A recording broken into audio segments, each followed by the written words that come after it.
নমস্কার। Spiritual bulletin চ্যানেলের সকল শ্রোতা ও দর্শককে জানাই সাদর সুস্বাগতম। আমাদের কাছে অনেকেই জানতে চেয়েছেন, বহুদিন হলো দীক্ষা নিয়েছি, প্রতিদিনই নিয়ম করে জপ ধ্যান করি, কিন্তু কি করে বুঝবো যে আমি সাধন পথে বা ঈশ্বরের পথে, ভগবান লাভের পথে অগ্রসর হচ্ছি?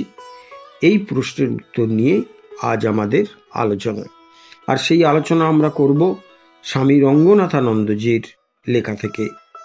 স্বামী রঙ্গনাথানন্দজি লিখছেন, যা তুমি অভ্যাস করছো, দেখো ব্যবহারিক জীবনের ক্ষেত্রে তা ব্যবহার করতে পারছো কিনা।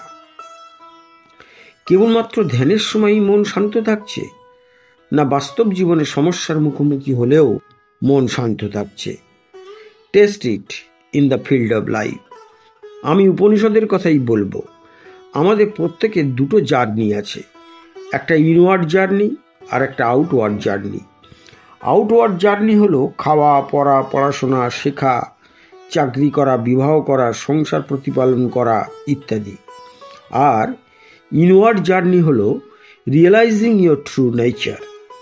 এই দুটোকে মিলিয়ে দাও, তাহলে একটা আর একটার টেস্টিং গ্রাউন্ড হয়ে উঠবে। কেমনভাবে করবে? ধরা যাক তুমি চার্চে যাও। আসলে মহারাজ এক ইউরোপীয় ব্যক্তির সঙ্গে এ সময় কথা বলছিলেন। এরপর তোমায় দেখতে হবে চার্চ থেকে ফিরে তুমি তোমার প্রতিবেশীর সাথে কিরূপ ব্যবহার করো, তোমার স্বামী, তোমার ছেলে মেয়েদের সাথে কিভাবে ব্যবহার করো। যদি তুমি ঠিকমতো স্পিরিচুয়ালি গ্রো করে থাকো, তাহলে তা তোমার বাইরের ব্যবহারে প্রতিফলিত হবে। এই দুটোকে যদি মিলিয়ে দিতে পারো, তাহলেই তুমি পাবে প্রকৃত সায়েন্স অফ রিলিজিয়ান।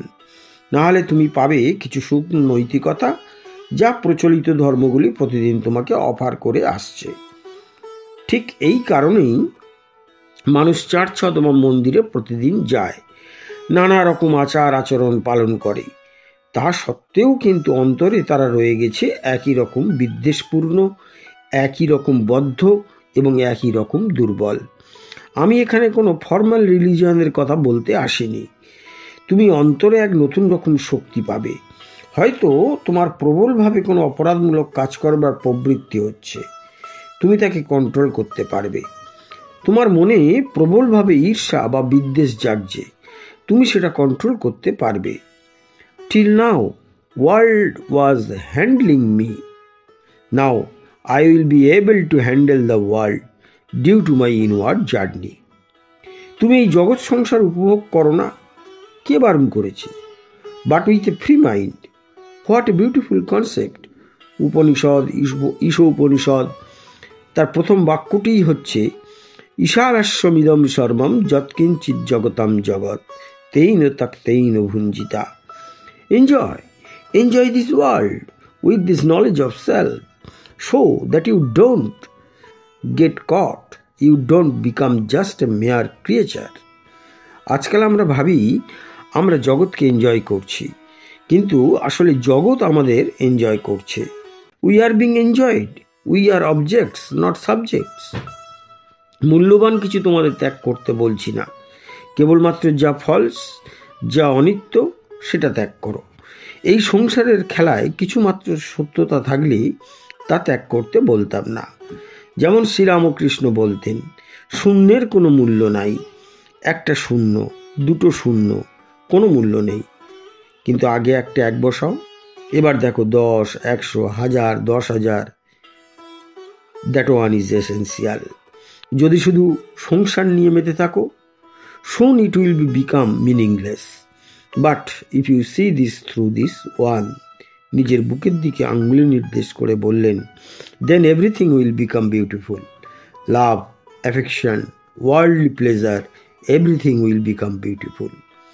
সেই জন্যই উপনিষদ বলছেন, আনন্দ করো, উপভোগ করো, কিন্তু তোমার প্রকৃত স্বরূপের দ্বারা। যা অনিত্য তাকে ত্যাগ করো। ঈশ্বর একমাত্র সত্য, কিন্তু এই ঈশ্বর দূরের কোনো বস্তু নন। The infinite self behind you, behind me, behind everyone else, alone is God. কি অসাধারণ কথা বলেছিলেন স্বামী ভূতেশানন্দজি। আশা করি আজকের আলোচনা আপনাদের খুব অনুপ্রাণিত করেছে এবং নতুন কিছু জানতে পেরেছেন। সেটা যদি মনে করেন তাহলে অবশ্যই খুব ভালো ভালো কমেন্টস করবেন আর লাইক ও শেয়ার করবেন। আর যারা এখন আমাদের এই চ্যানেলটি সাবস্ক্রাইব করেননি তারা অবশ্যই চ্যানেলটি সাবস্ক্রাইব করে আমাদের পাশে থাকবেন। সকলে খুব ভালো থাকুন, আনন্দে থাকুন। নমস্কার, ধন্যবাদ।